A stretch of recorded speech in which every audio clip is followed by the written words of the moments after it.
1700s. And the Mackays came from the Highlands of Scotland in the early 1700s as well. So they immigrated to Nova Scotia, Canada, where they lived there for 4 generations. They had a son George Dill married Henrietta Kilcup as the next generation. Their son Edward Dill married Rebecca Meek. Their son Samuel Dill married Anna Smith.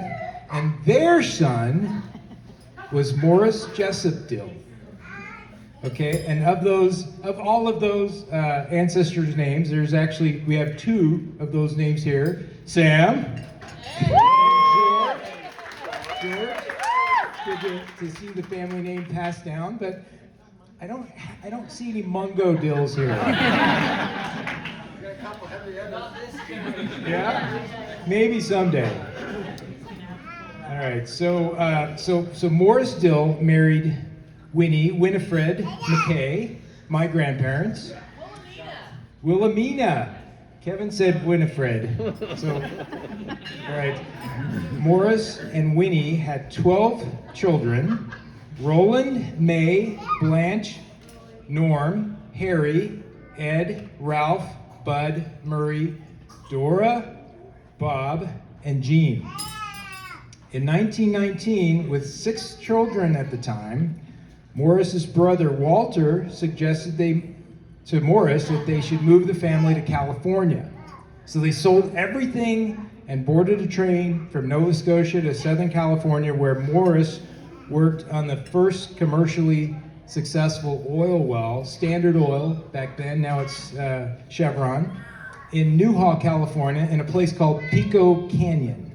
Okay, so Morris was a farmer in Nova Scotia and had ambitions to farm in California.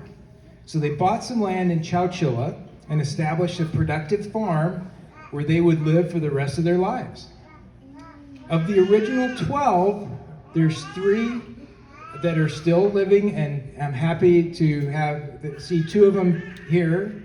Murray, who's now 98. And Dora was here. I don't know if Dora here, Roger. I know we saw her last night. She looked so awesome. She was here yesterday. Yes, she was here yesterday, and she just looked great. So, of the original 12, added 38 to the next generation. Of the 38 cousins, 32 are still living, and 16 are here tonight. Yep, the 38 cousins added 63 to the next generation. 27 are here tonight. And we also have a 4th generation represented here, but I can't count how many.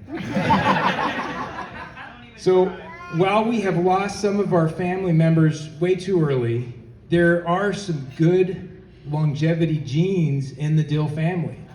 So 8 of the 12 have made it past their 90s, which is truly remarkable.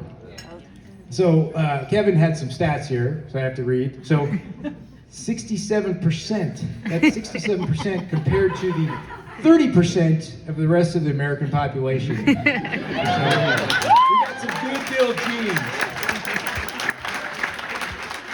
So everybody, thank you again for coming. Oh, I gotta add one more thing. So I said, Kevin, too bad it's really bad you couldn't make it here. You've spent so much time. And he said, you know what? If everybody wants to have it again, he'll plan it in 2 years, and he would love to attend if you guys are up for it. So if you want to be the next planner for 2 years. All right, so thank you again for coming. And the next we have one of my favorite cousins of all time, Kathy Dill, who was in charge of the golf tournament, to announce the golf tournament.